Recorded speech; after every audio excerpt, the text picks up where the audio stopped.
Hello, Fringe Fest vlog, day 3. So, last night was our first preview.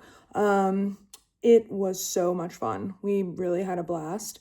And we really turned it out from having like no tickets sold to standing on the street and basically being like, we will give you a ticket and you will come to this show and we will have a party.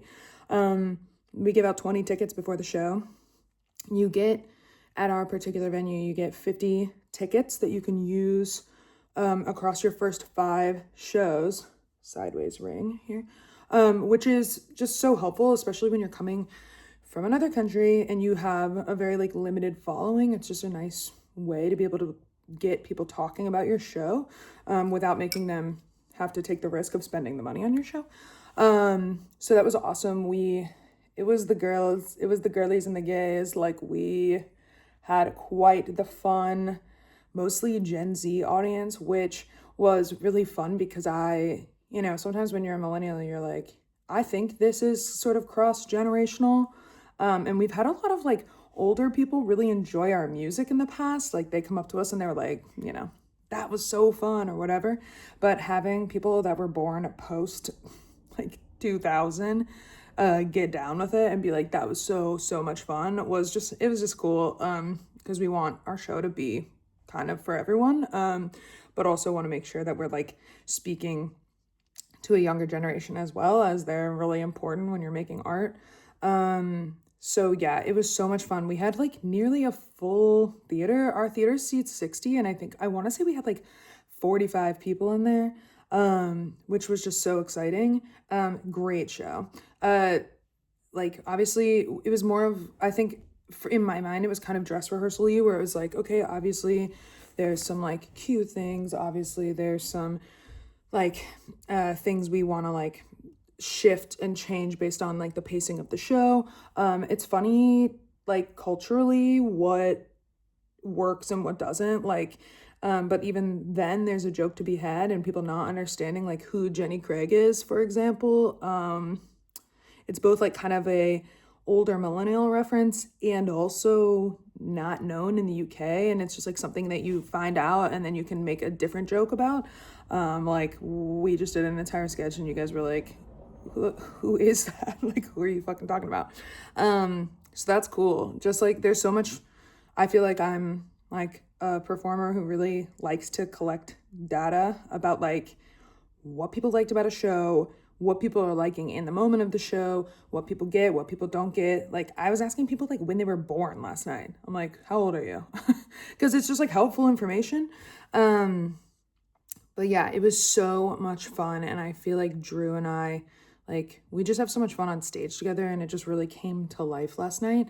And when we were putting together the show, Drew and I like really do love just like pure theatrical productions where there's not much looseness and you like kind of intricately choreograph everything and all the transitions and whatever. But for this show, we really decided to like strip it back and give ourselves time to just engage with the audience, and I think that was such a good choice.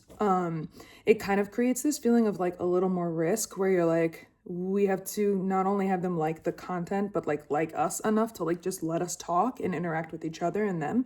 But I found that it made our show like very, just noticed this. Did you hear my stomach growl? That was crazy. I found that it made our show like very, like, we're all just like hanging out, we're all friends.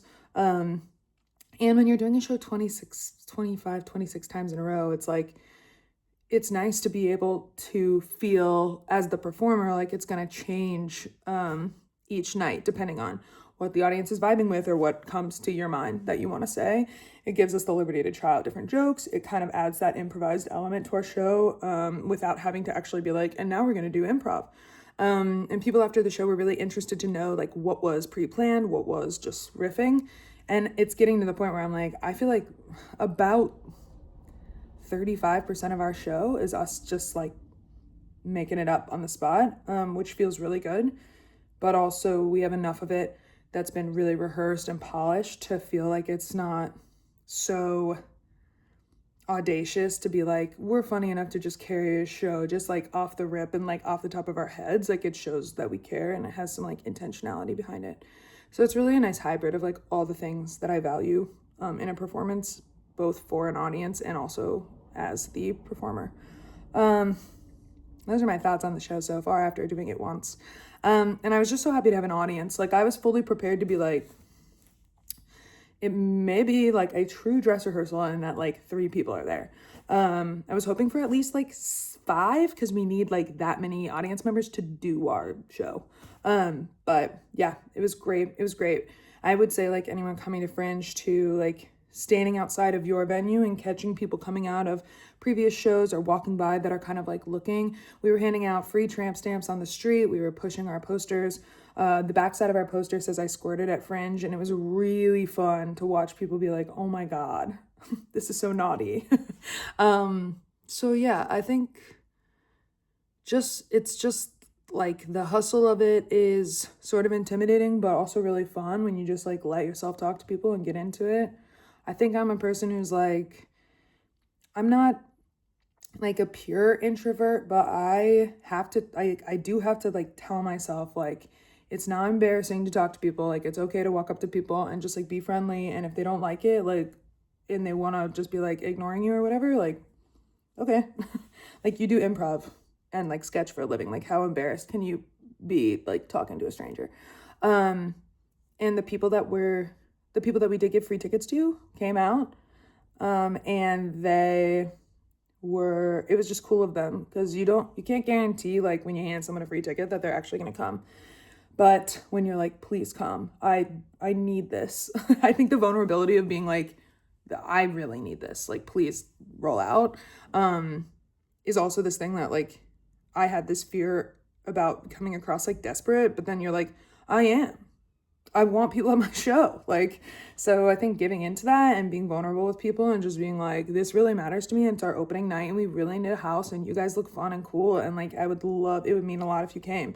And people like doing nice things for people too. I think I forget that, like, especially living in New York, it's just like so fast and everyone's so like overwhelmed and like just like needs to focus on their own thing and whatever. And here, like, people are coming through because they want to see shows. So telling them that it's important that they come to your show, like, why not?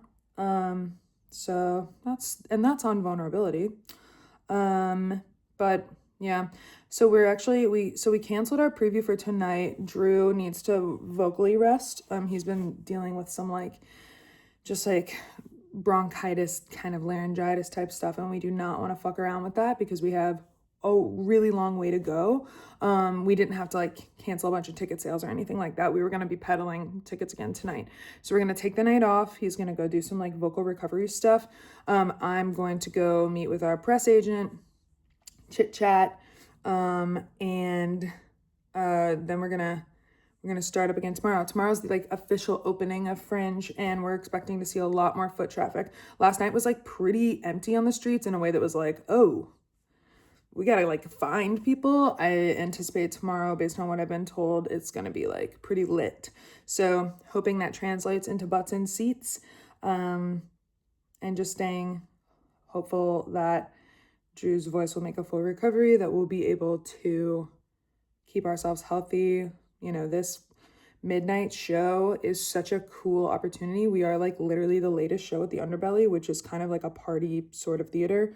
So it's great. And it just fits our show so well, being like this very like blue sort of crazy mess of a show.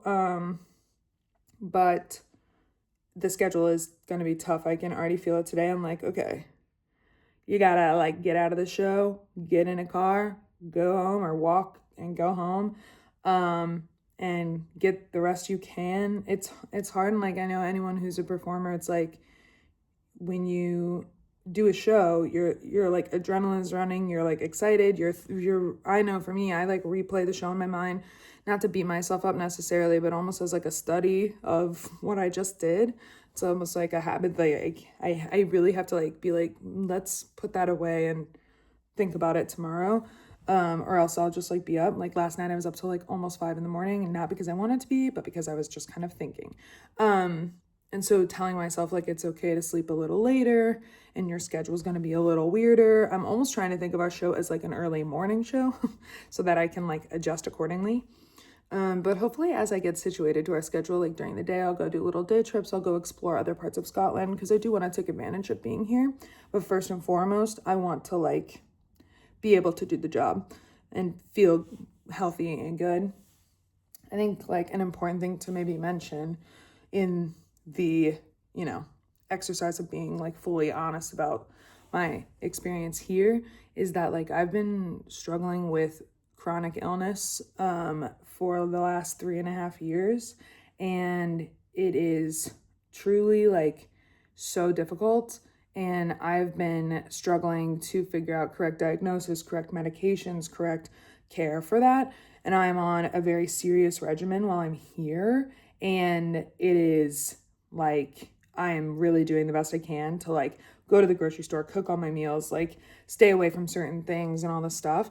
And I'm just hoping that it sets me up the best I can for success. But I also think like anyone struggling with chronic illness, and like a lot of my friends that have like really helped instill in me that you just have to show yourself compassion and just like accept that the best you can do is the best you can do, which is like just it's like kind of a it's like a sobering realization that like you are just human, like especially as you get a little older and stuff. It's like I'm just a person. I have to do the best I can, and I have to accept that like some days I'm just gonna feel shittier. My voice is not gonna like want to participate, or my body is gonna like really be giving me a fit.